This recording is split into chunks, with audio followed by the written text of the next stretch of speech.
Ladies and gentlemen, welcome back to the workshop, and today's video series is going to be a little bit different. You know me, my name is Travis. I build crazy fun stuff in my own home shop garage type environment, and the purpose of this channel is to provide you enough entertainment and educational aspects of these builds to motivate you or give you the inspiration to maybe have the confidence to start building something in your own home shop or finish a project that you've been putting off forever. So get busy, get going, watch this stuff, and get motivated. I'm always telling you to like the videos, leave comments below if you have any questions, or reach out on Facebook or Instagram direct messenger. I do reply to all the comments on the videos, and I try to reply to and have detailed conversations about some of the messages that I receive in those other platforms as well. So if you do have any questions, whether it's Datsun related stuff or just car project related stuff in general, I love talking shop. And that's what this new series and segment is all about. We're going to call it Cars, Coffee, and Conversation because that's what we're doing. We're drinking, I'd say a little bit of coffee, but we're drinking a lot of coffee. We're talking about cars, and we're having a good conversation. So this is a long format type podcast, Skype call, if you will. So I hope you find it informative. This is another viewer's project that he's working on. It's a 1977 Datsun 280Z that he had a little bit of questions of direction or concern that, you know, he's going about it the right way. So this is a long format. It's a doozy. I would say go grab a cup of coffee, but you're probably going to want to make a whole pot for this one. Stick around to the end. There's a lot of good information all throughout. And it's just two guys talking shop, talking Datsuns. Hope you guys enjoy. Let's get started. I was always interested in like asphalt racing and Road Atlanta and stuff like that. And then one of my friend's dads basically put it in my head. He was like, well, if you're trying to do that, you need to go cheap. You need to go either the Formula 500 is what it was at the time for the open seat stuff, or the Formula V for the cheap stuff, or SCCA, which was, I don't remember what class it was, but it was like, you should look at the little Z cars, man. They've been doing the SCCA stuff forever. And I was like, oh, okay, cool. And I was like 16, right? I'd never had the money to go racing. You know, it's just like what 16-year-olds do, right? Oh, I want to go fast. So I started looking into all that stuff, and then lo and behold, like I was at a, we used to mess around at one of my buddies. So like the race car deal was a junkyard that we would pull cars out of and then build race cars out of them and take them to the dirt track. That's what they did all growing up, you know, and it was a lot of fun, but we were at that junkyard, and there was a 260Z there with like 6 extra doors and like all kinds of crap crammed in it. It was a pile, man. It was gonna be crushed, like no question. And I asked him what he wanted for it. This was like way back. So these were poor man's Porsches back in the day, and they still kind of are. It's getting a little bit out of hand now, but I was into them before they were cool. You know, they were just like, you know, it's still the story of, oh, I knew somebody who had one. You run into people. It's like, oh, I had one of those growing up. You know, all that stuff. That was 15 years ago. I was into them, you know, more than that, 18 years ago. So it was like, okay, to me, they were cool little cars. They had the good proportions. They had the sleek lines and all that. And I enjoyed the look of the car. So I asked him how much he wanted for it. And he was like, well, you want that thing? Like, he works at a junkyard. And he's like, are you sure? It's like, yeah, man, yeah. He's like, $150, it's yours, because that's all I'm gonna get for metal. They're light, right? So they didn't bring anything scrap value. So he didn't care. He was like, okay, well, I'm getting whatever it was per tonnage at the time. He's like, then I got to take the time to pull it out of this pile, pull it over there, crush it. You know, he's equating all that into his little formula. And I was like, yeah, dude. He was like, you got to get it. He was like, actually, he tried to pick it up with a bull. I guess a front end loader with like 12-foot forks, and I guess they had moved it originally via the roof line. So like the driver, the driver's door is like tweaked a little bit. That's my 260Z, the gray one, but I've had that thing. Oh, the one that's in their shop? Yeah. I've had that for the one I just introduced like a month or two ago. I've had that one forever. So it's been a fun car, but I mean, there's still 1,000. I'm working on it right now. There's 1,001 things I got to do to it. I just figure I would, you know, film it and make a garage shop video out of it, and if, you know, put it on YouTube. If it's fun, it's fun, you know, and other people enjoy it, and I can spread some knowledge and spread some excitement. That's how I get involved in stuff, is watching other people get excited about stuff, and then it's like, oh yeah, I want to do that too. Let's go. You Yeah. know. So Yeah. that's kind of my thing. But yeah, I bought that one at like 16. I sat on it for 5 years because I didn't have any money to do anything with it. It didn't have an engine, didn't have a transmission, had the original rear ends, and I had always planned to do a small block Chevy swap. This was right about the time, I guess, the LSs were starting to come in, the Camaros and Firebirds, but those were brand new cars at the time. I mean, so it was like, Yeah. oh yeah, LS swap it. Oh yeah, let me go buy a $20,000 car to pull the engine and transmission out of. Like, there's no way, that's not happening. So I ended up just kind of tackling it a little bit at a time. I tore that one all the way down to bare metal, and then I spent 2 years in metal fab with it. Got the body back in epoxy, and then I never painted it, so it's still in epoxy today. That's that great primer you see. And then I built a subframe for it, built a roll cage for it, a half cage, just a 4-point, and then built some seat mounts. Everything was custom. I didn't have the money to buy anything, so I was in college, and we had a sheet metal fabrication shop. So I would just go in there like after class and start bending up metal and doing my own thing, and then go home and work all night on the car, and then go back to school the next day. So for me, it was fun. It was enjoyable. And I spent 2 years in metal fab on a rotisserie on that one, and then finally got the engine in it. I did a generation like the old school small block Chevys. Now those things are ancient. You know, you can put all the power, all the money in the world in them, and you're gonna be lucky to get 500 reliable horsepower. So the first engine that I put in there had 450 horse, and it had such a big camshaft. It was unrealistic to drive on the street. All these terms you look at when you're looking at forums and streetability and the spring hardness for coilovers and stuff like that, those really start to make sense like once you get in a car that's not streetable. And I'm not saying it was, the funny thing is, like, back then 450 500 horsepower was like big freaking numbers, man. That was a lot of power for a V8, naturally aspirated, in a street car. Now these things are stock coming with that out of like a little V6. Yeah, I was gonna say, yeah. I mean, it's a totally different level of power and reliability that they're making now. But I mean, I put that engine in. I had to put like a 550 thousandths lift cam in it, so it didn't start making power until like 2,400 RPM. And I have a 6-speed in it, a 256 6-speed out of an LT1 Camaro.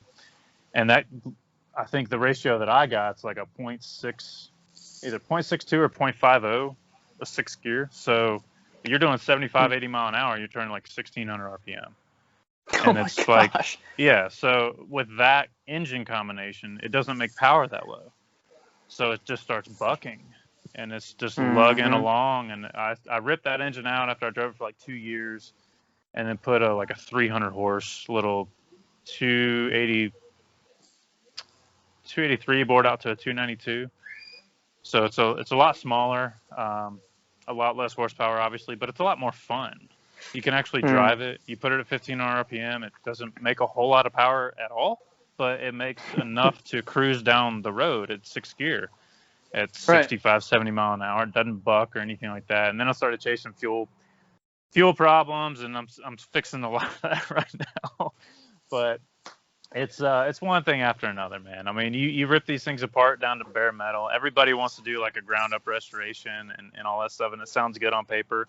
But then you start designing and engineering things that were not supposed to work together, and you're making them work, and sometimes they work and sometimes they don't. And sometimes you'll be chasing those problems for 5 years and wondering what the issue is. I bought a brand new carburetor, so I wouldn't have issues with like an old vacuum secondary Holley that I had on it. Brand new. So that was the last thing that was on my mind of what was causing issues with the previous motor. Turns out it had a clogged metering jet in the idle circuit as a brand new carburetor. Brand new. $500 something. And I had to take it apart and fix it and clean it, But I didn't even look at that because it's a brand new part. Surely it just can't be broken, right? It's got to be a distributor. It's got to be spark plugs. It's got to be wires. It's got to be, maybe something internal with the engine. Maybe it's compression. Maybe it's, maybe I wiped out another camshaft. I mean, all those things start running through your head, and you're like, oh God, here we go. Turns out it was just a clogged jet, but on a brand new part. So you can't even trust like the quality control of today's world anymore, and nobody's buying carburetors. So like that's a whole nother issue. Is like, why would these companies continue to put money into things that aren't being developed? You know, Yeah, nobody's like coming out 40 with like a years more obsolete. yeah, nobody's coming out with a more fuel efficient carburetor. You know, it is what it is. It's a Venturi setup. It sucks fuel. That's it. That's how it works. So, and they don't use them anymore for a reason. You know, so I mean, it's just kind of one of those things. You start doing one thing after another, and sometimes you run down rabbit holes. Sometimes it works out. Sometimes you end up redoing it 5 times before you give up and go a completely different direction.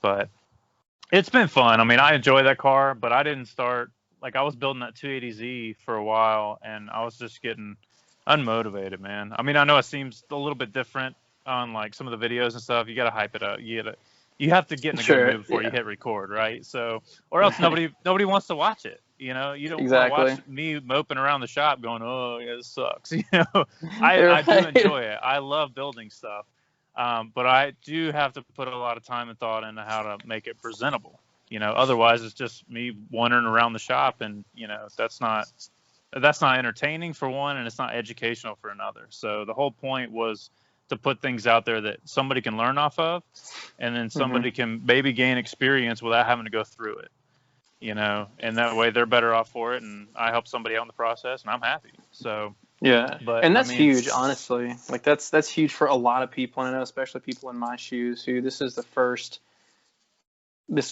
restoration project that I've ever done. I mean, I grew up doing this kind of, not this level of stuff with my dad, but it was always, you know, hey, brakes aren't working, let's troubleshoot, or let's change the oil, or, you know, the check engine light's on, let's try to figure out what's going on, that kind of stuff. And so I grew up doing a lot of that with him. But for someone who hasn't grown up doing the level of stuff that you're doing now, to be able to watch especially the exact same car minus a year, the exact same car, it's hugely helpful for me to be able to figure out, okay, whenever I take this out, what it's just like, one of the videos that you just released, you were putting the back end back on, and all the suspension mounts and all that stuff.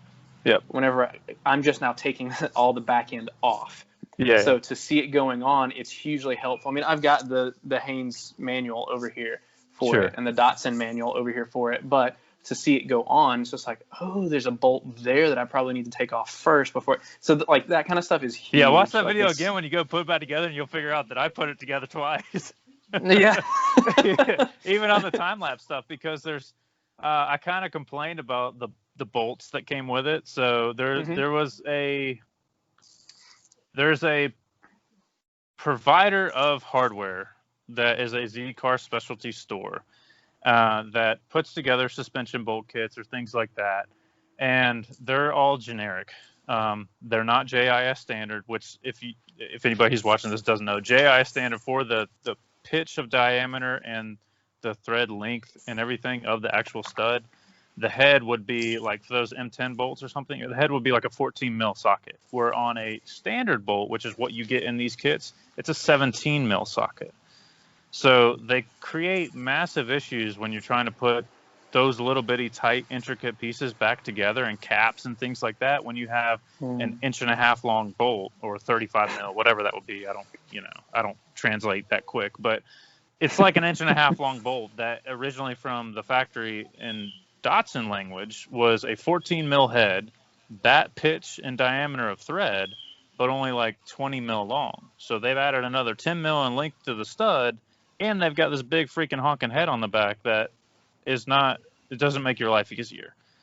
So a lot of that stuff was going apart or putting it together and having to come back apart because some of that stuff wasn't fitting. And then some of the other things was, as that suspension was hanging there, is figuring out what side to bolt up first. And I mean, I've done all that on my car, but I've got a lot of Techno toy stuff, so it's a little bit different. It's a totally different rear end setup. On mine, I've got the Infinity Q45 R200 differential, and then everything else is CVs, and it's a totally different setup. So mustache bar and all, but it's a little on the stock stuff. It's fun to put these little stamped steel pieces back together. You know, you're like, oh, this thing can. It's not very rigid. It's very, very loose, but it's fun. Once you put poly mounts and everything in there, it stiffens the suspension up quite a bit. So it's just all on how far you want to take it.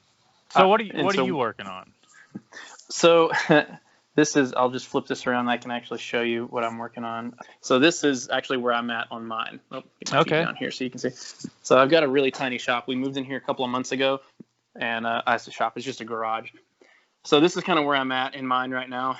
This one it's a 77 280, and it came out of a field in McMinnville, Tennessee, which I don't know, you don't know where that's at. But anyways, it's about an hour from southeast of where I live. And anyhow, so the guy ended up purchasing a field, and there were 3 vehicles in it. This was one of them. And I was able to trace back the last owner because because it came without a title. And there was a registration in the glove box that was so faded and chewed by mice that had made a home in there. I barely made out. And so it was last registered 25 years ago. And so So I pulled it out of the field. A buddy of mine and I drove down there, pulled it out of the field. I had it in a storage shed because at the time we lived, I was commuting an hour to where I work now. And so now I'm like 10 minutes away from work, which is a huge blessing. So I pulled it in here, started just taking stuff apart. And because I don't have a very large shop, I've got to make utilization of the space I do have on the walls and just throw stuff up. So that's perfect, man. Yeah. They got engine over here and then workbench over here. Whole entertainment setup out here. But anyway, so this is where I'm at with it, and I've gotten pretty much everything minus all the tubing and all that crap out. All the interior's completely torn out and is being used for storage currently. Nice. So until I figure out another option for that. The only thing that I've got left to really tear, like hardcore, like big stuff to tear out, is basically the shaft from the back of the transmission to the back end right here. So yep. I'm in the process of doing that. But I actually had a moment of clarity the other night. I was taking all the bolts for like the control arms. I guess is what this is called, right? That control arm right there. I was taking all that stuff out. In the book, it's going to be called like a transverse link or something like that. In your factory service manual. So just those terms are used interchangeably. In today's time, it's called a control arm. So lower control arm. Yeah. Okay. Cool. Yeah. So the lower control. You see where I've got it. I basically on the differential back here, I've got it jacked up. Taking some of these bolts loose here, and then I just realized, I thought, wait, what's holding this differential up here? All these bolts that I'm taking loose. So I don't have anything else back here with the back end up off the ground because these things are so low you just can't get to them. You can't get up underneath them. They're not serviceable. Let me flip this back around. But anyways, that's kind of that's the point that I'm at right now. And so really I'm in between. Do I need to work on body work first? Because I've never touched a welder. So a buddy of mine who restores old power wagons told me, he's like, dude, you're doing all the easy stuff right now. He's like, this is all the easy stuff, the pulling of parts, all you're doing is taking bolts out, labeling them and sticking them in bags. Yeah. He said the hard part is whenever you get into the, do I cut this out and re-weld a section, or do I, and then how going about all that and all the prep work for the body and all that stuff. And he said the engine, it's like big boys Lego box. Like the engine, the inline sixes. He said they're pretty straightforward. So I have a lot of confidence in doing that on my own. But as far as the body work goes, and that was the reason that I messaged you on YouTube a while back saying, I'd be more than happy to drive it down to Georgia and just say, have fun. That's how I ended up with that 280. Oh yeah. Yeah. There are steps to restoration, and you are kind of doing the easy part, but getting your hands dirty is what it's all about. Is taking the nuts and bolts off, taking the things apart, doing it enough to where you feel comfortable doing it. Obviously, lefty loosey, righty tighty, anybody can do that, right? If you're just doing lefty loosey right now, you just keep that going for every bolt you find, until there's not a bolt left on the car, and then you go, well, now what?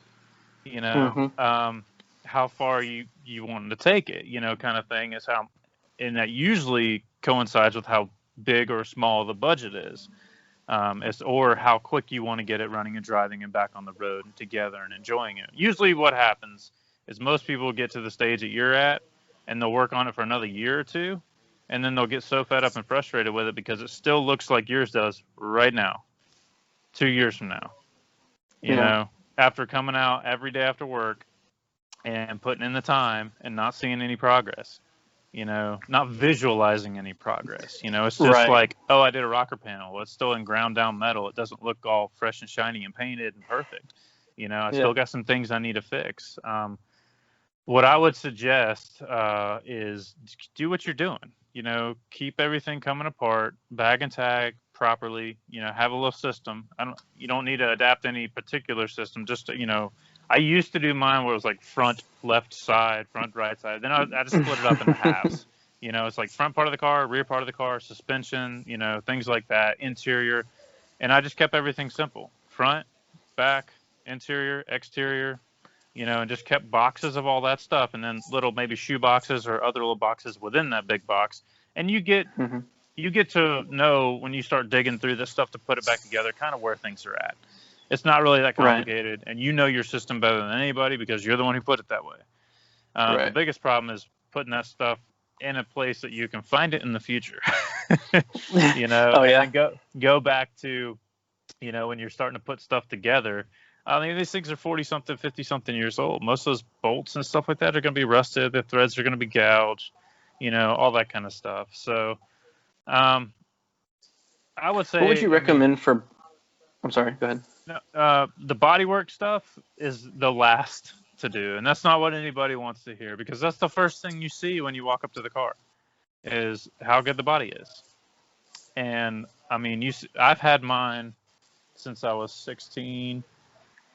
So, yeah, like I'm 33 now.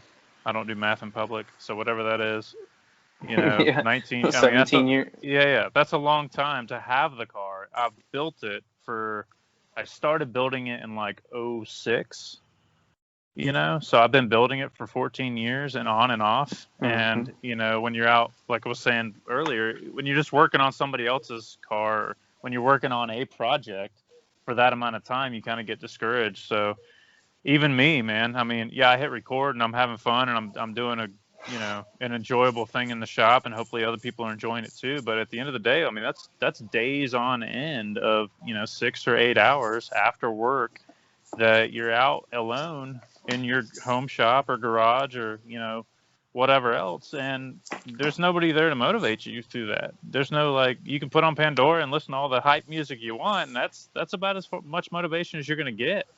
So for me, I don't do car shows, and a buddy of mine invited me to Caffeine and Octane right down the road. And I was like, he invited me for the past 6 months. I'm like, I don't really want to do that. I like building and, creating and things like that. I don't really want to go see all these finished, cars because I'm just like, mine's not finished, So, I could be spending time finishing mine instead of going to this stuff. Right. And I don't know, man. One weekend I was just like, you know what? I got nothing else going on. I'll go out there. And it brought a level of motivation that I haven't felt in years, man. And that's why the very next week, I came home and pressure washed my 260Z that had been sitting for 5 years.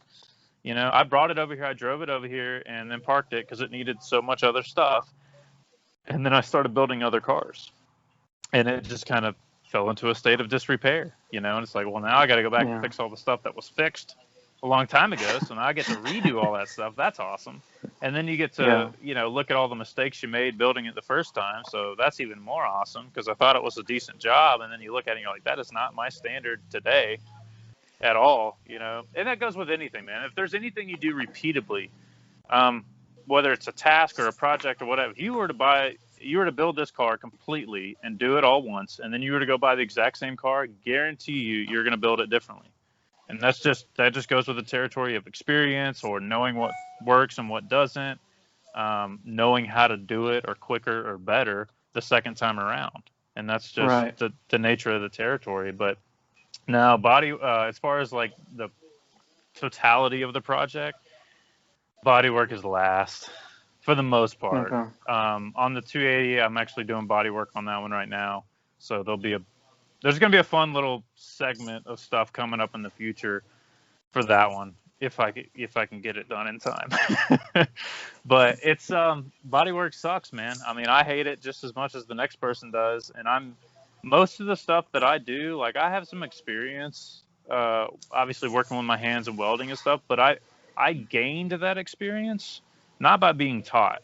I didn't go to a classroom for this stuff. I didn't go to college for that stuff. I gained it by running into a situation where I didn't want to rely on somebody else to do it for me, or I didn't have the money to pay a real shop to have it done.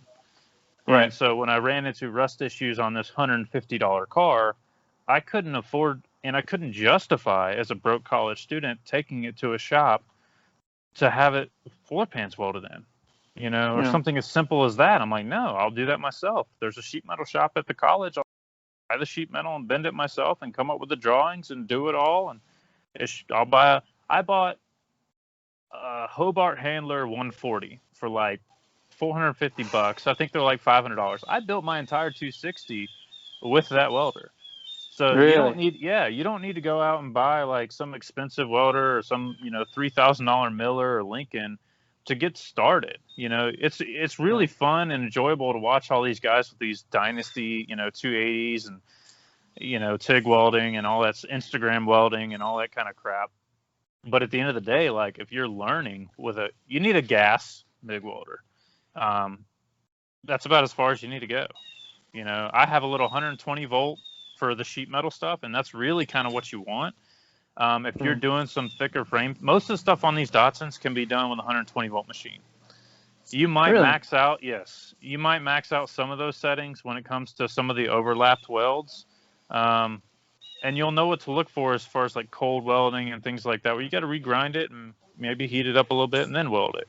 But for the most part, you don't even need a 220 volt machine unless you're starting to do like roll cage fabrication or strut tower camber plates or things like that. And now they have so many. When I was doing this, there was the bolt-in camber plate option was like 1, maybe 2, and they both sucked. They were not very good alternatives. They just didn't look good. They weren't aesthetic. So I went with the weld-on camber plates on my 260Z, and that's a 1/4 inch thick steel. Like 120 volt machine's not going to weld that, even to thin sheet metal.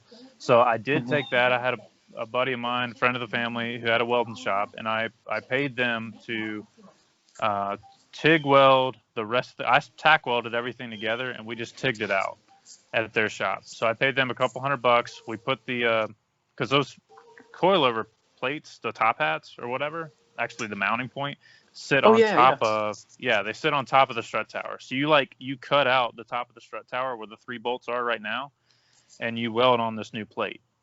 And I didn't want my welds to be, with a 120 volt machine to be all that's holding the suspension on the car. So I was like, well, I'll let somebody who does this for a living, weld that up. But now, I mean, if I had a 220 volt machine at the time, if I could have afforded, an $800 to $1,000 welding machine, I would have done that myself because I knew the heat could have transferred and it could have welded it properly and all that stuff. But these cars are awesome to learn on, and they're really easy to learn on. And the beautiful thing about like cutting out bad sections is if you take all your time and you put all this new section in and it either looks like crap or it's not going very well, guess what? You just cut out the entire bad section. You know how to fill a hole. Cut it out again. It's frustrating. Right. It's annoying, to have to redo all that work. But at the end of the day, if it's not coming together, it's not. You're probably not going to fix it by keeping on welding on stuff that you don't like. So cut it out and form up something new, and go for it. And you don't even need like some of the sheet metal tools that I have. I started building cars for other people to get those machines, and that's kind of where all of my capability or whatever came from. So I mean, most of the stuff that your little single car garage right there is actually bigger than the place that I built my 260 in. So I had a little. That's encouraging. Yeah. So don't get discouraged, man. I mean, I had it was like almost like a dirt floor, like hard packed dirt floor. I'll have to do a video on that one day and show you that shop. But it's like one of those little like sheds you buy from Home Depot, and that's what was behind the house at the house that I was living at in college. Mm-hmm. So that's where I wheeled in my little 260 with no suspension, put it on a rotisserie with nothing but an engine hoist, and it was the sketchiest thing you could possibly imagine, you know. But I made it work. And at the end of the day, like if it fell off the stand, like it was a $150 car, and I have a welder, so whatever's bent and broken, I can re-weld it. You know, it wasn't that big of a deal to me at the time. You know, the forklift and the lift and everything out here in this shop, that didn't come till we got this place. You know, and that was over years of me doing this stuff way before YouTube, way before I was doing any of that stuff. So, I mean, it's I was in the same boat you were in, except I had a worse off car than what looks like you have right now. So on my 260, I replaced the battery tray area. I replaced both floor pans, the subframe connectors. I stitch welded the entire chassis. When I took it down to bare metal, I blasted everything myself because there was none of this mobile dustless blasting stuff back then. It was you're going to take it to a sandblaster and he's going to warp the crap out of everything because they're used to sandblasting, you know, water towers. Brick walls. Yeah, and not cars. So when I was to the point where I knew I wanted to take mine to bare metal and figure out how much I had left, I rented a diesel air compressor. I went and bought a pressure pot sandblaster, and I did it in my dad's driveway. And after that, I put it in epoxy primer, and I toted it down to college. And I worked on it for 2 years after class. And that's how long it took. 2 years of building the subframe, mapping out the roll cage, building all the tubes, and then doing all the suspension stuff. And I mean, that was 2 full years of while I was doing full-time college stuff and part-time and doing the car stuff. So, I mean, there was definite times where I'm like, I am wasting so much time, so much effort, and so much money for a car that you could buy running and driving at the time for $3,000. You know, just to make that clear to everybody out there is like these cars did not used to be, they're only valuable now because they all got crushed, you know, they all got scrapped. You know, so now we're at a point to where people are starting to realize these junk cars aren't really that junky. They're pretty awesome cars, you know, to have and to enjoy, and they're easy to learn on. They're a great first car to start some real metal fabrication with. And like I said, at the time, I have a bag of receipts for that car. And I added it up one time. Never do that. Never do that. It was over $14,000 at the time, which there's more than that now, in receipts for stuff for a car that is every system on the car is not working the way I wanted or intended or designed. You know, I mean, there's stuff that I shortcutted on every step of the way because I was a broke college student and I couldn't afford, you know, a brand new coilover setup. I pieced together, you know, used components throughout Craigslist and things like that, you know, and I saved a couple $100. But now I'm having to redo a lot of that stuff, so it's not really saving any money. So, I mean, there's stuff like that all over the car, and it's like, well, I probably have north of $15,000 in that car like it sits right now, and it still needs another 5, 10, maybe 15. And then at the end of the day, like, yeah, it may be worth something to somebody one day, but it's only worth it if you're going to sell it, and I have no intention to sell it. Like, I enjoy the car, so it doesn't really matter to me. Like, obviously, I'm not going to continue to invest in something that doesn't make sense, but for me, I enjoy it. So I enjoy building. I enjoy getting new tools. I enjoy learning new things, and there's a lot of things that I'm learning and relearning on the same car I already built that I learned a lot from to begin with. So what got me to the point to where I was then with that car was watching, I don't know if you've ever seen it, but it's like Mole Productions. It was Project Hugo.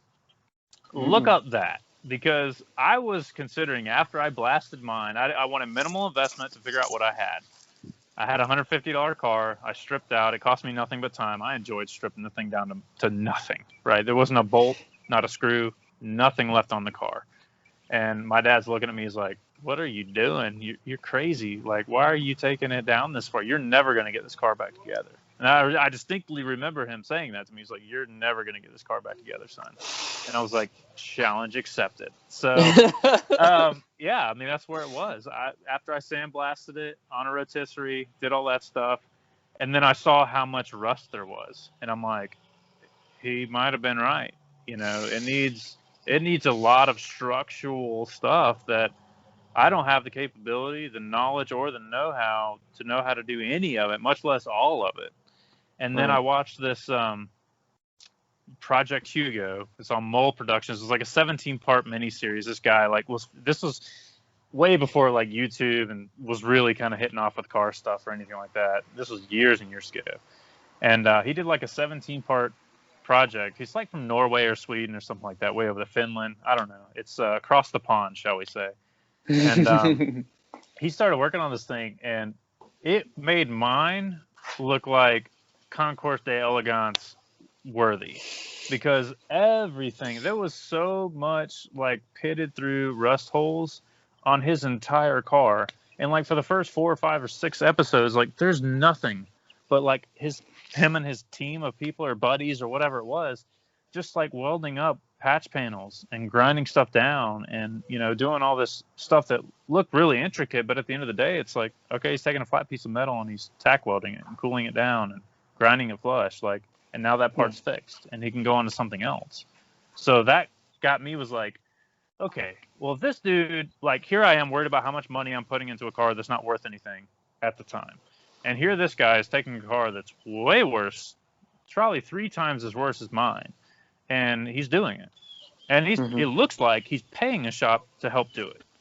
So he's got way more money invested in it. He sees something that maybe I don't. I don't know if he ever finished that car or not, but he got it beyond the point that I was struggling with to continue the project or not.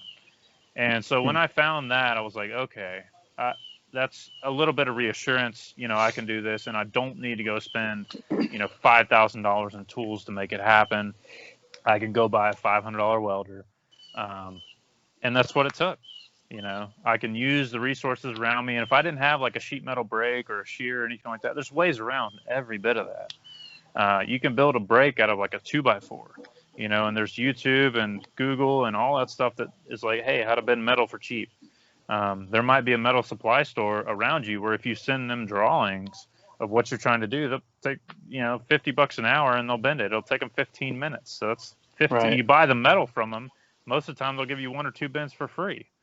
You're like, hey, I need to buy a sheet of metal. I need it cut at this length and bent here and there. If anything, they'll charge you $25 to $50. So, I mean, if you don't have the room, which I didn't at the time, I was working in a smaller space than you, so I didn't have the room for like even a 4-foot brake, I had to figure it out. I borrowed other people's stuff, or I, put it over the edge of a workbench and just tapped it along, figured out how to shape metal with a hammer. And I mean, it might not be the prettiest, it might not have the crispest, straightest line, but it's a bent piece of metal and it's able to be welded back in the car. You know? And that's what it's about, is getting it done, And a lot of these other channels or, things like that, they show you this immaculate shop. And it's like, I wanted to make a channel that was like about people who have setups like ours. You can still do amazing things. In whatever space you have. The most efficient shop I ever had was that shed, because there's nowhere to do anything else. Yeah. You had to be efficient. You had to have the storage. You knew where your tools were because that was the only place to leave them. Right. It was not like this thing I have now. It's. I love the size of the shop, but it's not set up properly. I've been rearranging stuff since I got it, and it's still annoying. And I'm still I spend more time walking from the front of the shop to the back of the shop than I do working on stuff half the time. So, I mean, it's not efficient. And it's easy to look at somebody with an even bigger shop than mine and go, man, that'd be great to have. And then you just think about like, well, it's bigger bills, bigger electricity. If you have to heat it, like right now, mine's unheated and uncooled. It's not climate controlled because I couldn't afford the bill to keep it that way. I'd love to put something out there when I have the money and time to insulate it, but you're throwing that money out the air. I mean, it's all gone. You put a $5,000 heating and air conditioning system in, and then you pay $600 a month to keep it at 75 degrees. Like, that doesn't make sense to me right now. So, Right. yeah, I wouldn't get. I mean, I would keep doing what the steps that you're doing is just get everything off the car, and then figure out how much money you're really going to spend on it, and Yeah. whatever that number is, double or triple it, because that's what it's going to end up being.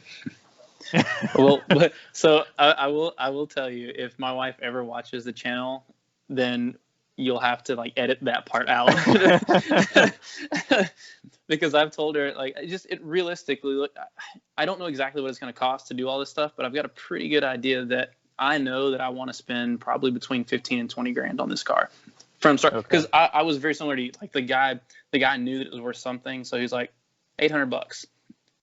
So, you know, I nabbed it for $800. Yeah. That being said, that was still a contentious point in our marriage because I told her I was just going to look at it, and I truly was. Yeah. And then whenever I got there, it was kind of a now or never deal, and I knew that if I let it go, I was 9 million times out of 100 million, whatever, that I was never going to find another $800 Datsun in this shape. I mean, and the shape is key, you know, because there's a lot of other ones out there that you will find for that, and they are not even very remotely close to rebuildable. You know, right. So you get $1,000 Datsun these days, and they are parts cars. And when I say rust bucket, that is literally what they are. There's nothing left. So that's at $800, you did good. You know, but well, and you know, and I don't want to be a successful marriage is proper communication. So make sure you discuss what you're doing with her so you stay married, because I assure you there will be a lot more money lost in child support and alimony if you're no longer married because you're building a car. Right. Yeah. The Datsun is not worth the marriage. But no, and you know, in all honesty, I don't want to, you know, make you feel like it's not. Like, I don't know, since I've never rebuilt a car, I don't know how big of an issue things like this and all these things. Oh, here's a camera. Like this right here, all around the edge and stuff like that. Like, I don't know how big of an issue that stuff is. And I didn't know that until I got the window and the seal and all that stuff off. But, you know, that's really the rest of it. And this, like, I've taken some of this down a little bit. And outside of that, this is the only, you know, I think you got, you know, bashed or something like that. Outside of that, the rest of the body's in, you know, really good shape. I've got a little bit of pitting that's come through on the back here that I just kind of experimented with, and, you know, some of that stuff. But you know, aside from that, the body's in good shape. I assure you, it is not. So once we get it all down. Yeah, I say that because I'm this 280 that I'm working on right now, the Black Pearl, looked really good, and I took it down, and it's not. So I would decide how far you're going to take it as to how in depth of a restoration you're going to do. If it looks good, and the reason that we had to go so deep on this one was because of delamination of the paint. So it was basically when the paint starts peeling and cracking, that if you put anything, even if you scuffed it up really good and got most of that off of there, the chances of it delaminating somewhere else is very high. Yeah. So the best thing to do at that point in time is take it down to bare metal, get to the original substrate, and find out what's left. And if there's nothing left, it's a good thing you went that far, because you need to put something there. You know. Gotcha. You've got a lot of areas on that car that aren't normal problem areas. Yeah. So it's how's the battery tray, the rear hatch, like in the deck lid? So the battery tray, I feel like, is all right. And of course, tangling on the. Of course, I know this is a problem area down here where you can't really see down in there. The paint is delaminated down in there. It's kind of hard to see. Sorry, that's my son knocking on the shop door. No worries, man. But yeah, I mean, everything. I mean, it's good and solid. Feels like the well and the side and the firewall and everything sounds good. But you know, there's some, as you call it, the delamination where the paint's coming off down there. Mm-hmm. So that is I don't know. It could be okay. It could not be. The floor pans, as you can see or not see, Yeah. are gone. But I've heard a lot of people say that they pretty much came off the boat that way. Yeah, I mean, these things were rusting before they left Japan, man. So move the battery, and then so inside there's a little bit of this going on right here. This is that's in pretty decent shape outside of just a couple pitting areas and where it's kind of come through in a couple of spots. A little further. Yeah. So I don't know. And too, is that I don't 100%. I've never done this before, so I don't know if that's normal for this vehicle. There's not. No. No, normally, the bad spots on those are the rear deck lid where you just showed me, but that they're to the tailgate trim that's replaceable, not the weather stripping channel, which is that part right above where that tailgate trim sits. Like if you go back to the hatch, and I'll show you, and lift up, and then flip the camera around, and I'll tell you what it is. Oh, hang on, let me do this right here. All right. So you're talking on the hatch itself? Yeah, the hatch itself. That's there. I mean, I've dealt with that before, but on yours, it's all the way across. I would cut that out and just build a new panel, or buy a whole new hatch. I'll probably just do that because they're fairly inexpensive. You're going to spend a lot of time hitting every one of those little bitty holes you weld up. There's going to be 5 more that pop up. Jeez. So, okay. Now look down at the tailgate. That section right there that's rusted through, where your finger's at, that's not normal. Normally those don't rust out right there. If you come back, put your hand on the outside of that panel right there is the replaceable panel. You can buy that piece as a whole piece, but that's it. You see where the stamp ends, where that line is up at the top? That's where that piece gets made to. And so the rust on the inside of that, you're going to have to build from scratch, basically, which is not a big deal. It's a very tiny piece. You can just cut that out, and then it's a very small lip. It ain't got to be perfect. It's holding the weather stripping. It's going to be covered up. Right. That's where the weather strip seal sits. Right. I'm a little worried about, now that you're talking about that, and now that I know that this piece is replaceable right here, I'm honestly a little worried about what's underneath. So in between this and this. Yeah, and that's where you start getting into stuff to where these things are unibodies. So unless you're going to dip it, you're never going to find all the rust. Right. And I would not recommend dipping it. So when you say dipping it, what is that? What do you mean by that? Taking it to a chemical stripper and having it dipped in a vat. The whole body? Yeah. Wow. Yep. That you can do. Cheap. Yeah, super cheap. So they're usually about $3,000. Oh gosh. Yeah, and then you got to neutralize all the acid, but it gets into every little nook and cranny, and then they dip it in like a phosphate wash that gets into every nook and cranny. So if there's metal left there, then it will be rust preventative for another 20 years or so. But for the most part, it's not really worth it on a car like that. Just because you have to understand where that car's at and where you could potentially take it, and where you really need to try to avoid trying to take it. Because you would spend so much, and I'm not recommending shortcutting or anything like that, but if you, that's easy 2 years, easy of fixing all that metal stuff. Right. I mean, I'm under no illusion that it's going to be like an MZR or anything like that, but I definitely want it to. I definitely want it to be something that my son, who's 2 now, it can be like a legacy project to where we can work on it growing as he grows up and I grow older, and then something I can then turn over to him if he wants it. I mean, Sure. he may want nothing to do with cars, but at least it'll be a fun project to get to there. And then me and my wife can go, like, we're near Gatlinburg.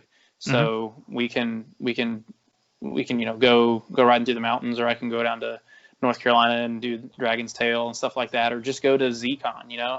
The one thing I don't want this car to be, and I've said this from the get-go, The one thing I don't want this car to be is a shop piece. Like, I just don't. Yeah. I see these guys, and there was a guy at ZCon, and it's amazing to see a vehicle with, I think, what do you say, like 37 miles on it. Absolutely amazing to see something that's mint off the floor, has 34 miles on it. In my mind, that's the difference between a collector and somebody who, somebody who restores or something like that. Because I want it to be something that I can drive to work. Yeah, I don't want, even when I make mine as nice as I can possibly make it within the confines of my shop, right? I don't want to not drive it. Yeah. I mean, the cars were meant to be driven. They have wheels, they have gas pedals, they have engines, transmissions, rear ends. They're meant to go places. And I don't care if it's a Ferrari or Lamborghini or what. Like, I'm only interested in owning or building something that I could potentially put 100,000 miles on. Boom. And that's I love it. that. I mean, yeah. I don't care. Leave the collector cars for the collector guys. We had, when I was doing shop class in high school, there was like a Ford Escort there that had like 80 miles on it. Brand new. It's an 87 Ford Escort. It was like a time capsule, but it's an Escort that got donated to the college and everything. But I mean, at the end of the day, it's like, it's an Escort, man. I mean, that's cool and all. These kids are ripping it apart and putting it back together and junk, and it looks great. But a lot of these people, they get in these, old classic collectible memorabilia stuff, and then they want to make a mausoleum out of it. And it's like, well, it's never going to be driven again. It's just going to be pristine. And I got news for anybody. Like, rubber deteriorates. Like, if you do not use it and it doesn't go through heat cycles, it cracks. So when you go to crank it up, you're going to be replacing all the rubber on it again after not having moved it for 10 years. So, like, I enjoy the build. I enjoy the process, but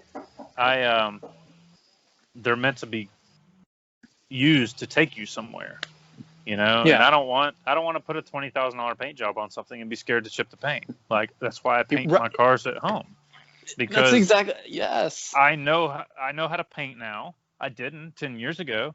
But I know how to do it now. So if something happens, I have to scratch something or whatever else, I will learn how to do spot repairs. I know how to do all overs and whole panels and whole cars, but like, I don't know the first thing about like collision repair stuff or how to, match paint and things like that. And what to do if it doesn't blend properly. Like, I don't know the first thing about that. And when that happens, I will learn, but that's my mentality, and that's how I go about doing things. Some of these other people, they just like, oh, I'm going to take it to a guy. It's like, oh, yeah, we built it. We did this. We did that. It's like, you paid a guy to do that, and you basically bought it because you had it built for you.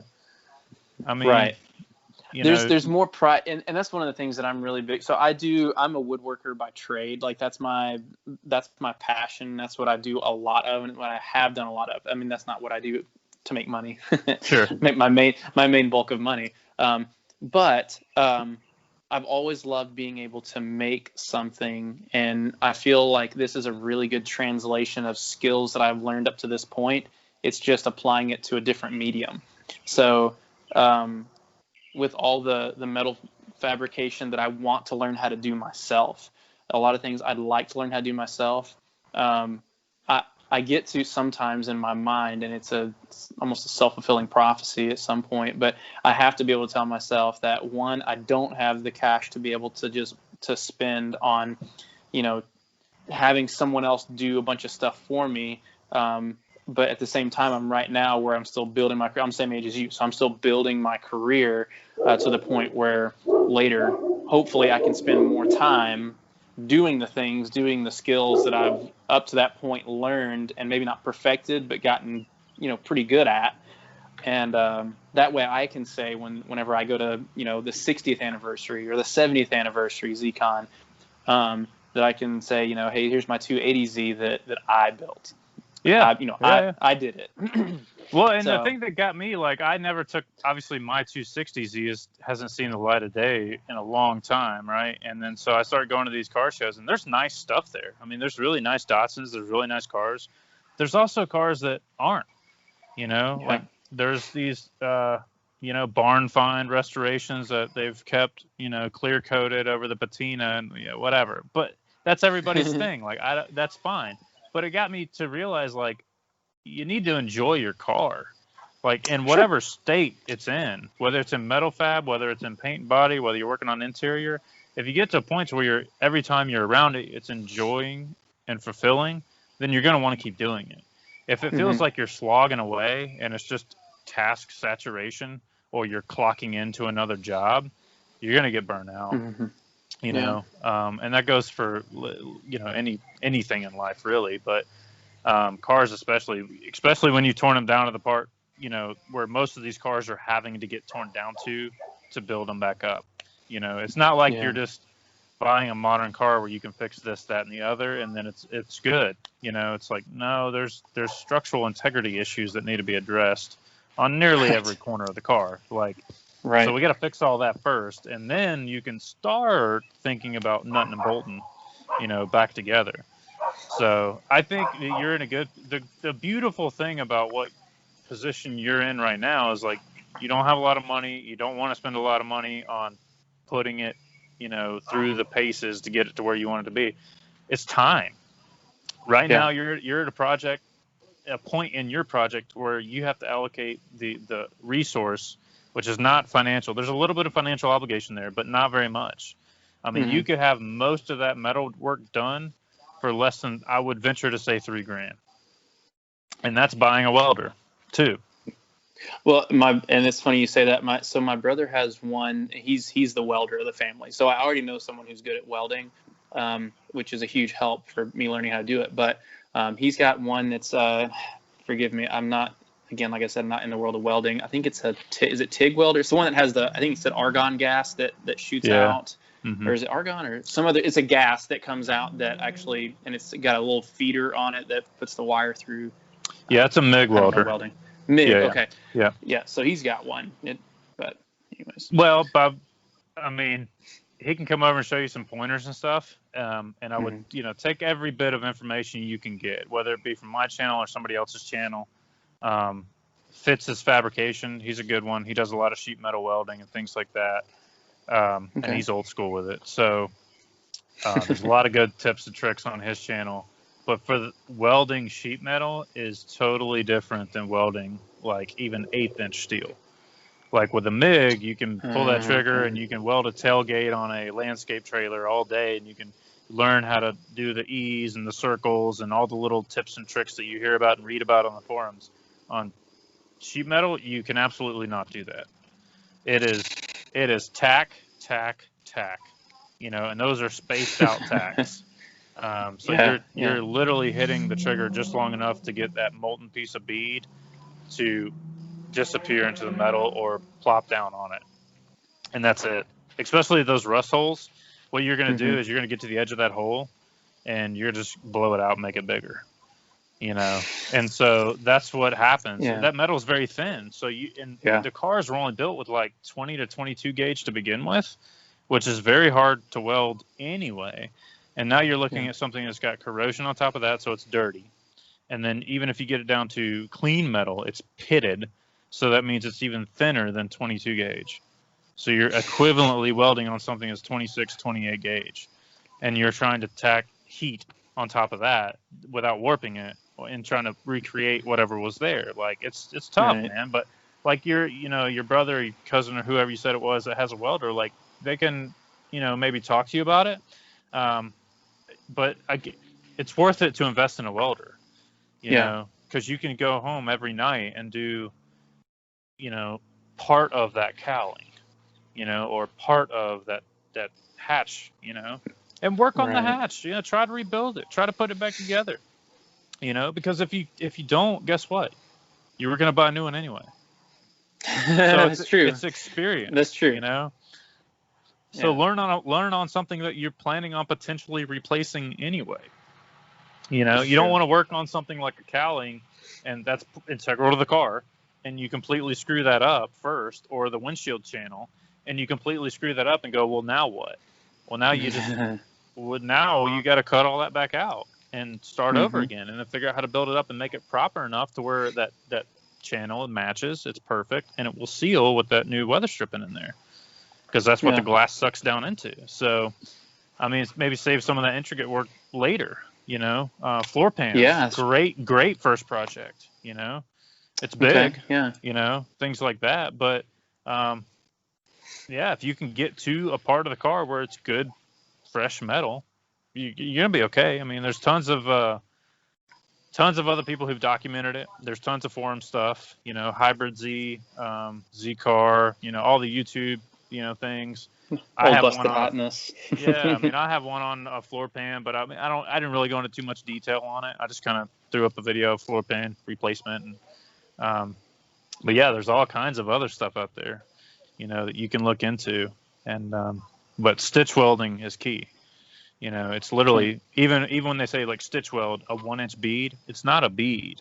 It's literally 1 inch's worth of tack welds that are right successive beside each other, and then you skip 2 inches, and then you do it again, and you can't even do that all in a row without warping.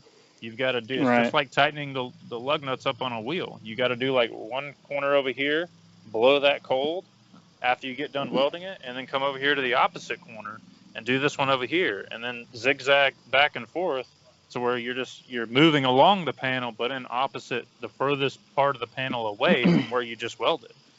And even going that slow, I mean, you're looking at like an 8-hour deal, like, oh, I could weld in floor pans in 2 hours. Yeah, you can, man. On the Z cars, you cannot.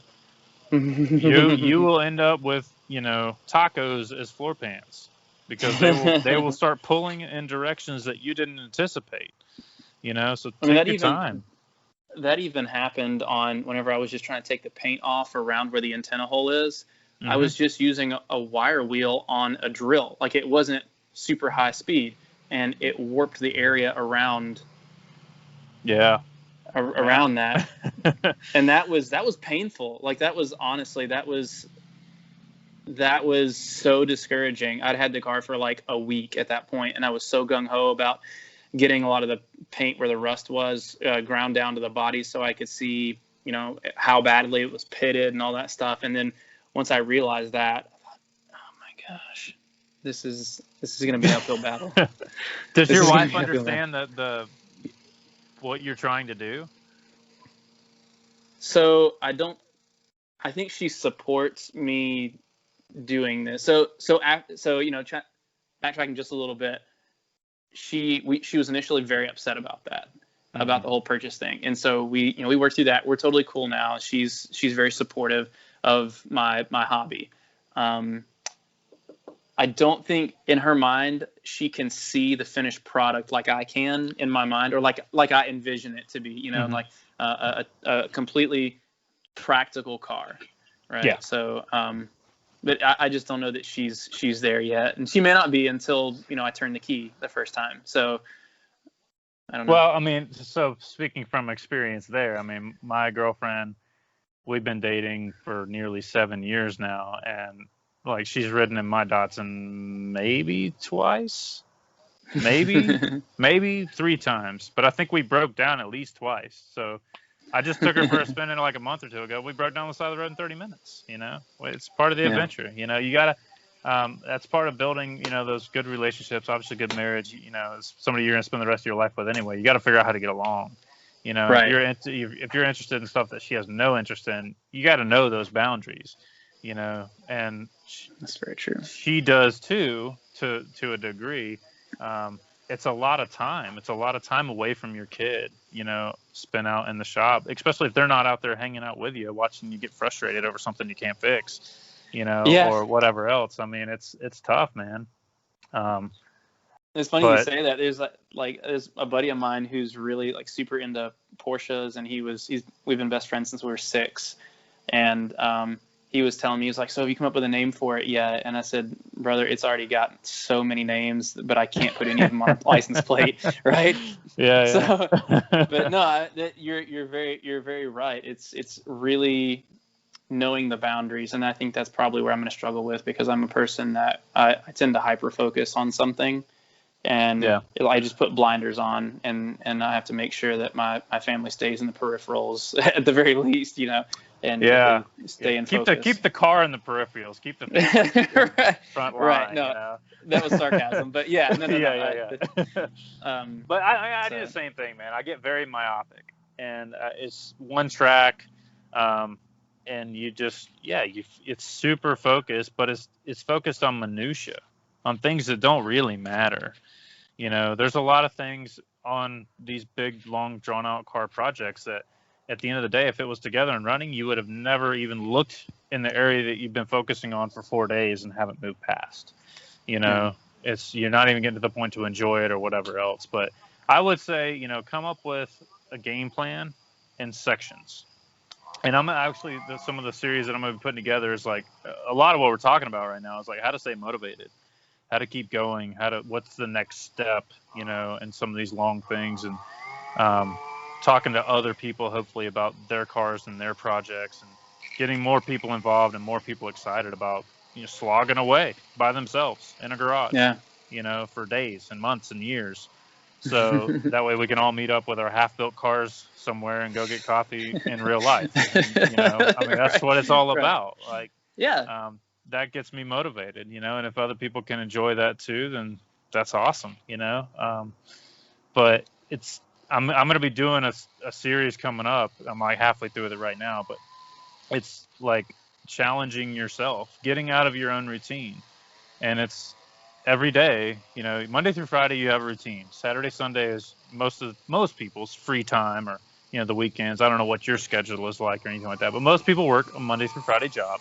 They have weekends to work on the car, and they think at the rate that they're going, or the tasks that they're completing and the time that they have available, is unrealistic to where they want to be at a given time frame in the future or whatever else. And that's why it allows the time frame to happen where discouragement can set in, and everything can start going downhill for a very long time, and then you just get sick of it and you sell your 90% complete project for $2,000 on Craigslist, and somebody else like me swoops in and gets it for a steal. But I mean, that's the reality. Is you can Google project cars for sale, and you're gonna find a ton of stuff out there that somebody got unmotivated with. And I always challenge myself to get out of my own way, get out of my own routine, and every day, for a specified period of time. You can't do this indefinitely, because then you'll be going crazy over nothing. But I do 30-day challenges, right? I wake up and I'm like, all right, this month I'm going to challenge myself to do this differently. Or we typically do like a no booze thing for 30 days. Like, so I won't drink, beer, wine, or alcohol for 30 days. And then after that, I'll have my 1 or 2 at dinner or whatever else, like occasionally. Like, but for those 30 days, like, it's done. Like, I get out of my own habits, because things are habit forming. I don't care what it is. Like, if you want to say, I want to do 30 days of putting my pants on with the opposite leg first, do that.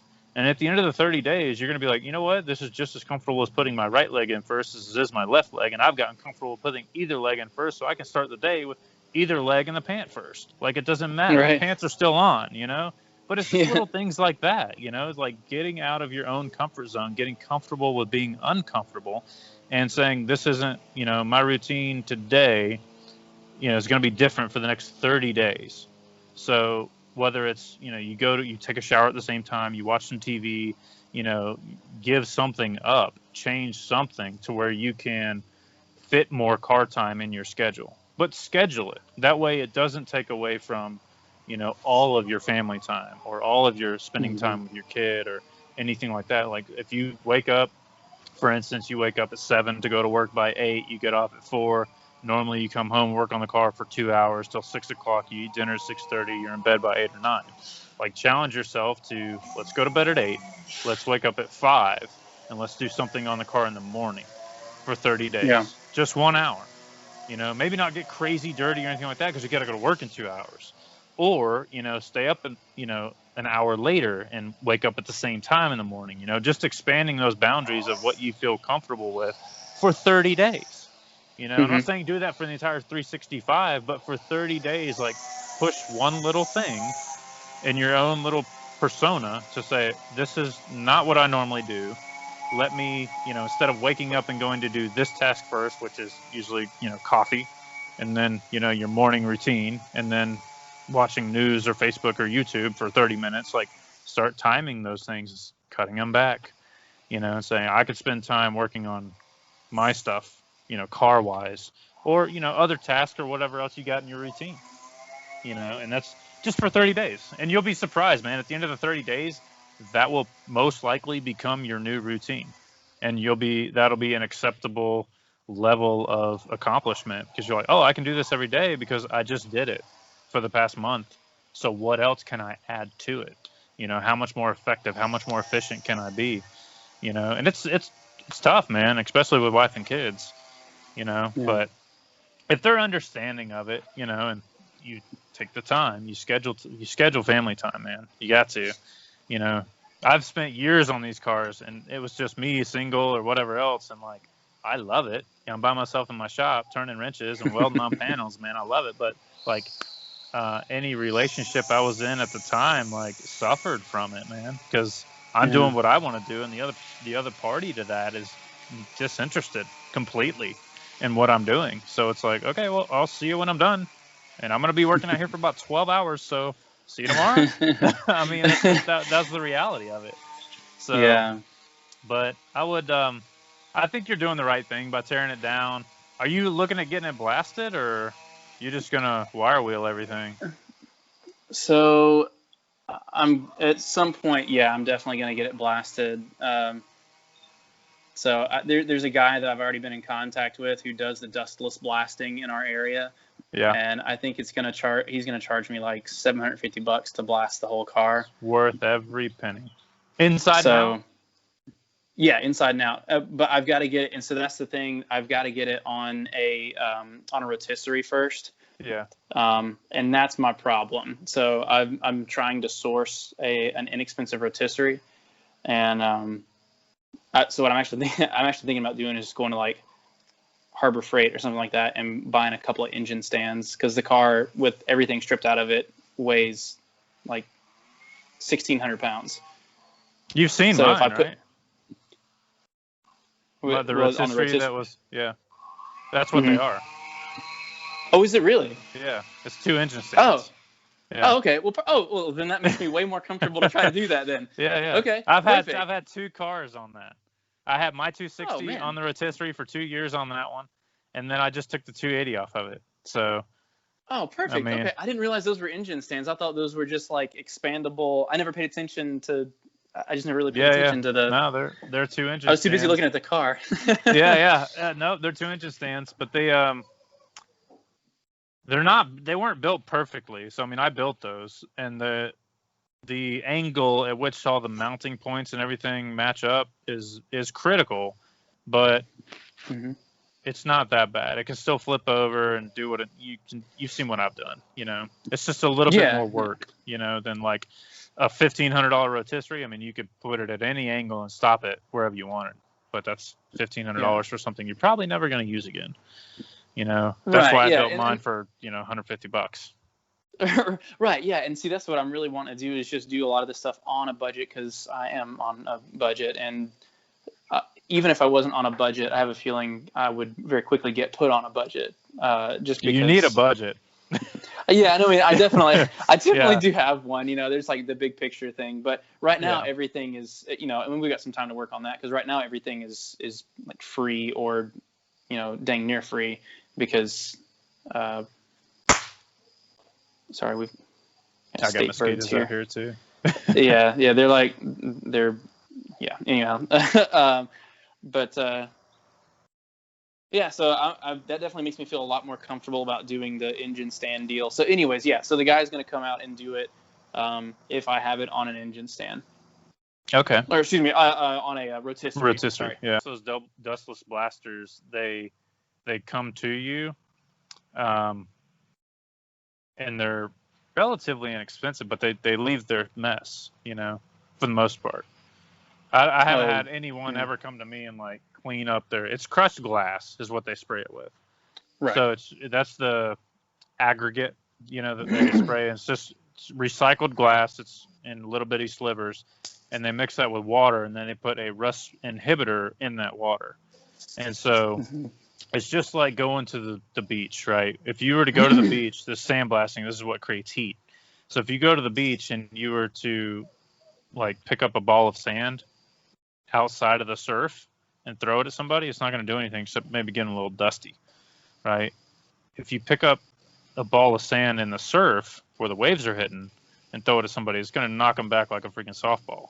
It's going to hurt, right? So that's the idea behind dustless blasting, is a lot more efficient, and it actually cools as it's being sprayed, because you're getting that high pressure air, that's being dispersed over a larger area, and that's, adiabatic cooling, and or whatever they call it. So it's where high pressure goes to low pressure.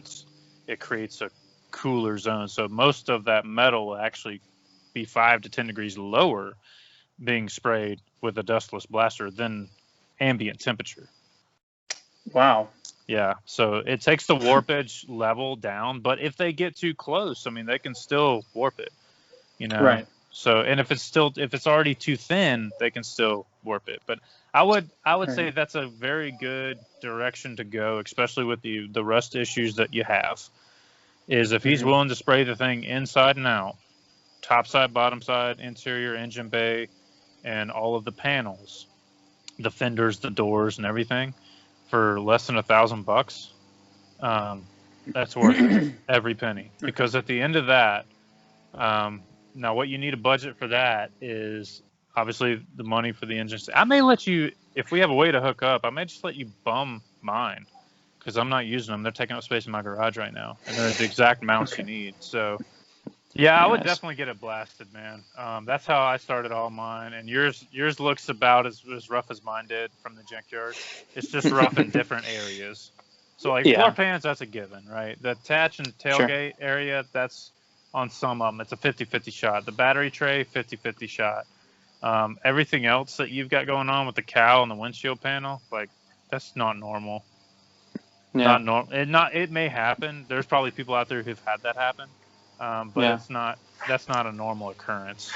I'll put it that way. So it's probably been outside for those 20 years, getting rained on for 20 years. No, the car. So, and I think it's because the car had been restored previous, and so I say restored. It had been redone. Like the original color was the annoying Canary yellow, as I call it, yeah. the canary yellow, and somebody repainted it that kind of that cream colored, whatever it is. I think it was another stock color that was on it. But anyways, you can tell like where the brake booster and all that stuff on the firewall was, and where the heater core and stuff comes through the fire, like it's all yellow. All the interior underneath underneath everything was the original yellow. All that stuff. So, but I mean, it's definitely been restored, and it's got tack marks, or punch marks on the what is it called?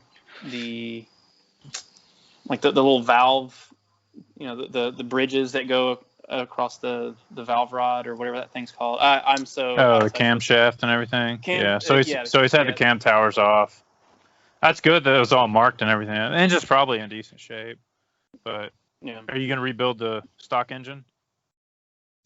Yeah, I'm going to rebuild just because the compression on one of the cylinders is low, and if I've got to pull it out to replace piston rings, I'm just going to do everything. If I've got to get it down to that point, I might as well. I mean, I'm already there. Replace all the gaskets and seals and stuff, because I don't know what has and hasn't been replaced. Yep. Yeah, I would wait till that's so far away from now. I would let that engine sit right where it's at. Really? Okay, so just kind of hold off on that, get everything basically. And that was really like one of the couple of the big questions, and we've just in conversation answered most of them. But that was really one of my things I wanted to know, like to do the body work first or engine first, and then what on the body and what on the engine, that kind of stuff. So just kind of let that guy chill for a bit, and then work on getting everything down to just base on the body. Yeah. Do all your metal fabrication. So it's just like a foundation, right? In a house. Like you can't put a roof on until you have the frame of the house. You can't put siding on until you have the windows in, things like that. And construction, right? So with your car, you got to start at the foundation, which is the chassis, which is where you're at right now. It needs to be blasted, in my opinion. It should be blasted, and then put in an epoxy primer with minimum of like 3 to 4 coats. What happens when you blast something is it gives it a depth of tooth, right? And so when you sand something with like 80 grit sandpaper, you're basically filling in the scratch with a coat, and it's very easy to do at 80 grit. With sandblasting or media blasting, dustless blasting, it leaves a very, very sharp and deep tooth, and it takes, in my experience, it takes more coverage than the average deal. Now, what I would do is everything that you can't run over with like a dual action sander or 80 grit sandpaper, every surface that you can get to that you can sand, I would just give it a quick DA and knock down those peaks. Okay, it'll look like mountains. If you were to look at this in the microscope, it'd look like mountains everywhere. And what'll happen is if you put 2 coats on there and it looks like you got coverage, what you're not seeing is these little bitty microscopic exposed pieces of metal that are the peaks of those mountains from blasting that are poking through the paint. And so what'll end up happening is you'll start getting areas of rust that come back. And the easiest way to take care of them, especially on like doors, is after you blast it, take a DA sander, 80 grit sandpaper, and just go over the whole thing real quick, and then wax and grease remover. Because the problem with the blasting stuff is you can't really use wax and grease remover in the conventional way. You can't like put it on and then wipe it off with a lint-free wax and grease remover cloth and then tack it off, because it's like sandpaper, man. I mean, it's like the stuff you'd stick on like a skateboard, you know? Oh my gosh. It's grip tape, basically, right? So if that's how the surface feels to the touch. So anything that touches it, it's going to rip and tear. If you take those lint-free cloths and start wiping wax and grease remover on it, it's not going to do anything except pull the freaking towel apart in your hands. So any place that you can actually get a DA sander and knock those peaks down with, it's definitely worth taking the time to do it. You're going to use a lot less material when it comes to epoxy primer. And because I've done this before, it's 2 gallons. It's 2 gallons inside and out. So minimum.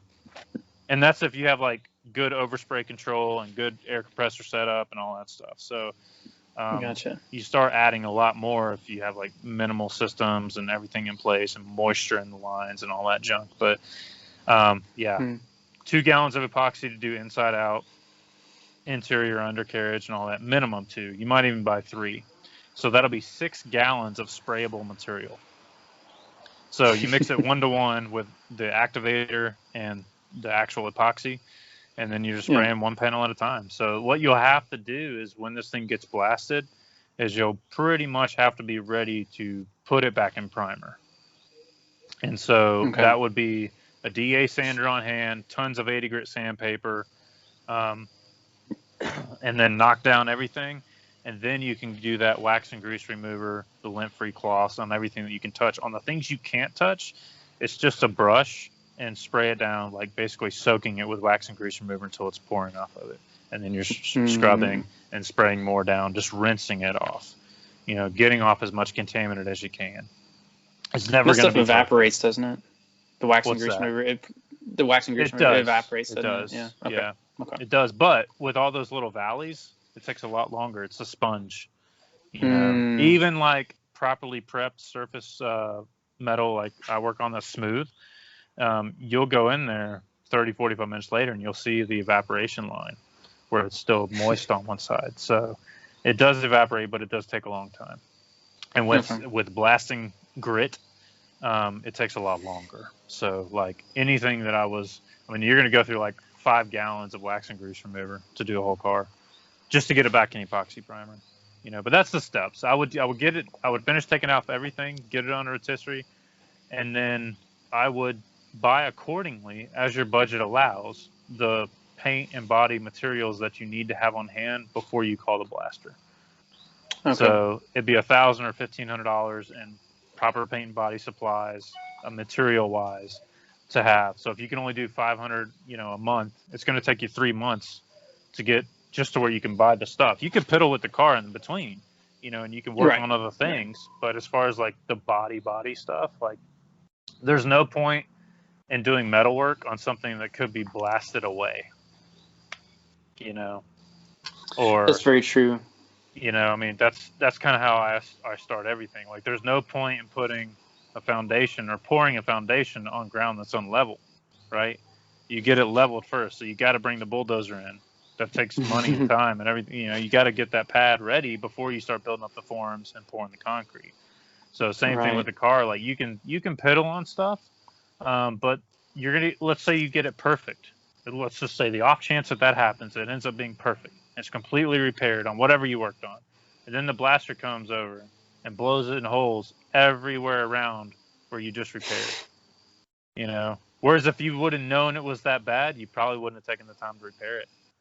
You know, Right. you would have just gone a different direction or bought another door or a hood or whatever else, you know. But what you can do is if you don't, at that price, are you sure he's including everything? Like the hood, the door, interior, engine bay, undercarriage? So I was pretty detailed as to what I wanted done, because whenever he quoted me that, I don't know if I didn't know if that was a good price or not until I started asking other people, and they were just like, "What's this guy's number?" You know, That's a good price. And he's and he's actually driving from Knoxville. And Knoxville is like an hour and 30 minutes away from here. Okay. So he does a lot of work even further west than here into Nashville. And so he was like, "Hey, I do a lot of work. I'm going to be in that area on this day. I can come through." And I was like, "Dude, I'm a good distance out from being able to be where you can come and blast it when you show up and blast it." Yeah. And so I told him I'm going to have all the fenders and the panels and everything off, all the doors, the hood, everything. You know, all the glass is going to be out of it, so you don't have to tape anything off or anything like that. And he said that's what takes a lot of time, is whenever he'll show up to do a lot of classic car stuff, and he'll have to spend like, you know, an hour and a half, 2 hours taping off edges and corners where glass is, or emblems and stuff like that too. And so he said with it being just raw like this, of nothing but just the body and the panels, he said he can knock those out pretty quick. So the problem is you're going to have to tear apart. Like, you can keep tearing everything apart, and I would tear everything off. So like even the doors, it's up to you whether what you want to do. But if you're going to have him blast the doors, everything's got to be out of those doors.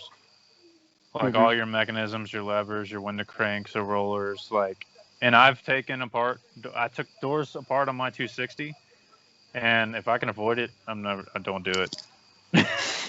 I would rather sand the area. It's not worth it unless there's something wrong with the door that you're going to have to repair it anyway.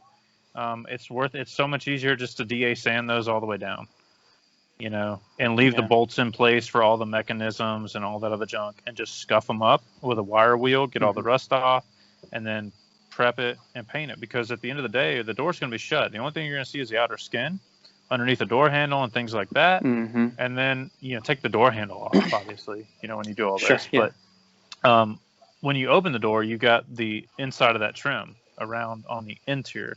And after that, you've got the panel.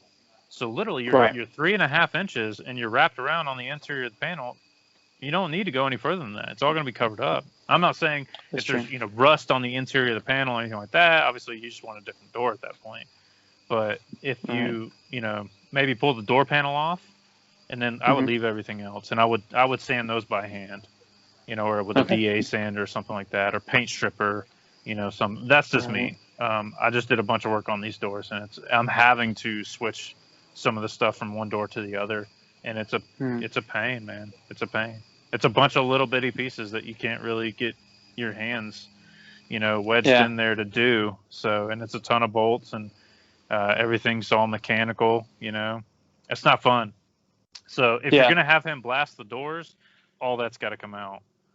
And then you got to bag and tag every bit of that, and then remember how it goes back together a year from now, you know, or whenever you get down, you know, to that point, right? So I may just tape everything off for him and do what I can, and then just say, hey, you know, go to town. Like, I'll just tape everything off, and that way I don't have to take all that stuff apart. Because it's like, you know, the door skin's going to be covered.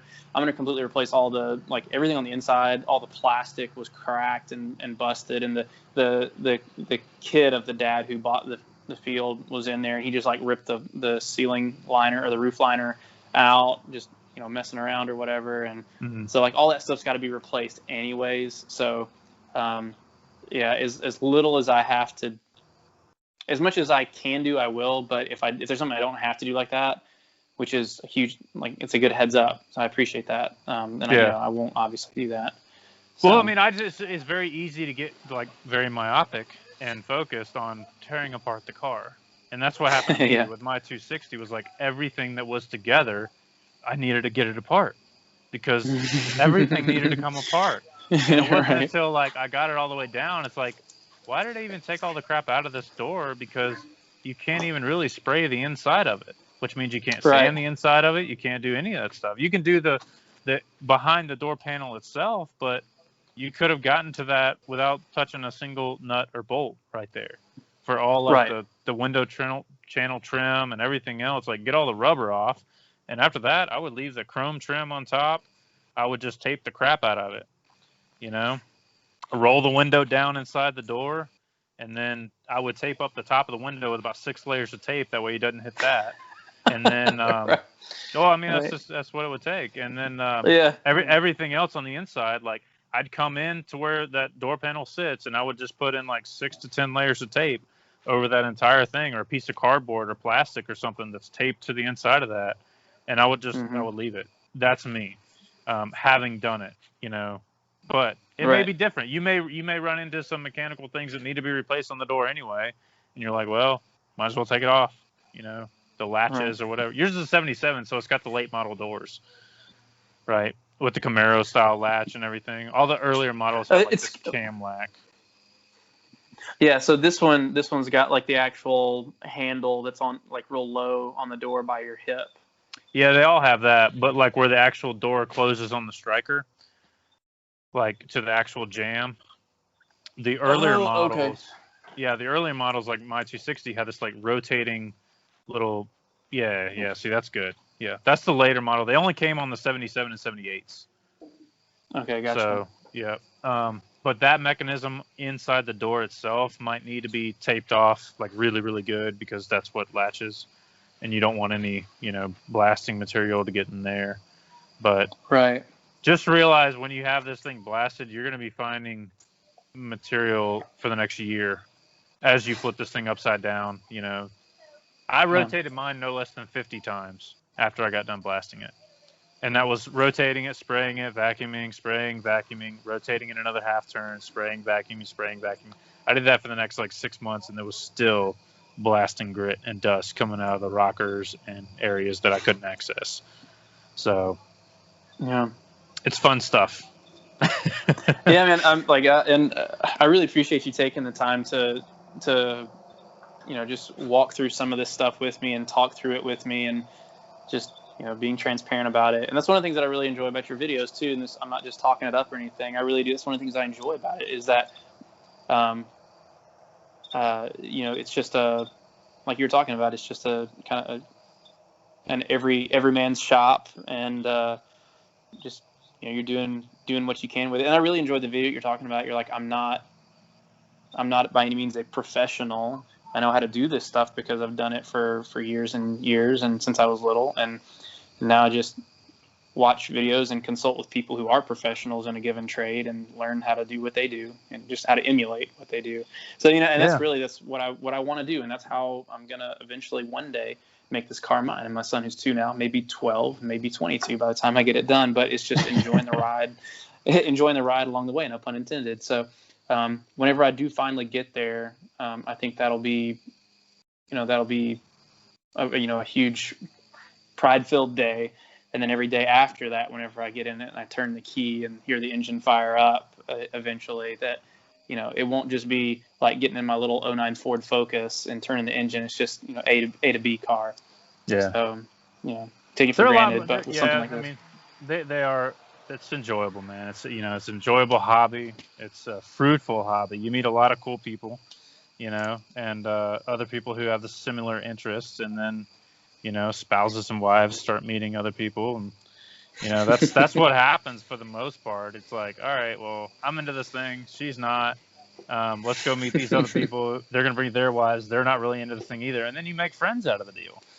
You know, I mean, that's what it's all about, is getting people not only out in their shop, but out of their shop and out in the real world and doing something with other people too. So, all about cruising and, you know, riding around and all that junk, you know, just having a good time, breaking down, rebuilding, you know, it's all good fun. So, we'll have to meet up one of these days. But yeah, if let me know we'll do this again, you know, because I want to keep in touch and make sure you're keeping on track, you know, and making progress. So Yeah, for not sure. getting discouraged, not packing it up. Yeah. And if you do no, decide I to pack it definitely up, not. I want to be there, ready to pounce on it. Like, well, I know you bought it for $800, man. Still got a long way to go. Right. Right. Yeah. So No, yeah, I definitely would love to stay in touch, and I truly do mean that. You've got a lot of experience that I can glean from, and you know, if I can help keep you motivated as well. I mean, you seem to have got it on lockdown pretty well. So, but if there's anything I can do, or if you even just have like a weekend where you're just like, hey, I've got a long haul to do, and I would love an extra set of hands.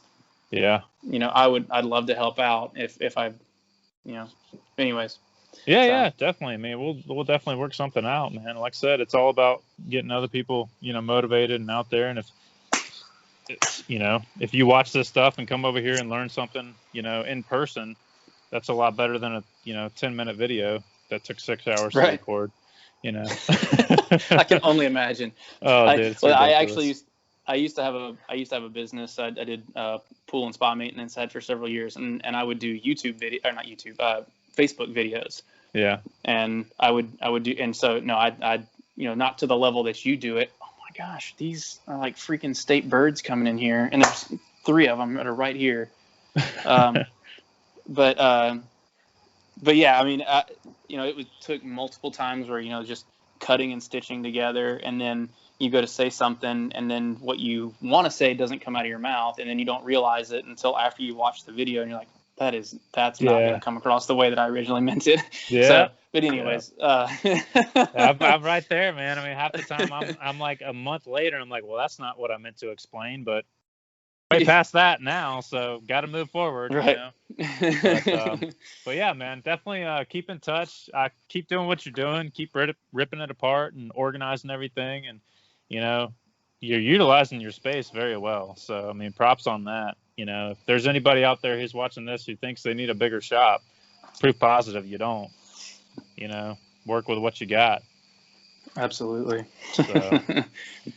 All right, man. Well, hey, we'll talk to you later. Have a good afternoon. Have a good evening, and we'll talk soon. You too, man. Take care. Tell your wife sorry I kept you this long. No, you're good. All right, buddy. We'll see you, man. All right, guys. Well, hopefully you enjoyed that. If you stuck around here till the end, I appreciate that very much. If you like this stuff and you want to see more of it, click that like button and leave a comment below. As you know, I'm always asking you to subscribe, and we need to get those subscriber counts up. So if you haven't done so already and you find this stuff enjoyable or you got some information out of it, please consider hitting that subscribe button if you haven't already. If you're going to hit the subscribe button, go ahead and turn on your bell notifications. That way you get notified just as soon as I get around to posting another video. I appreciate it as always. And until next time, thanks for watching this one.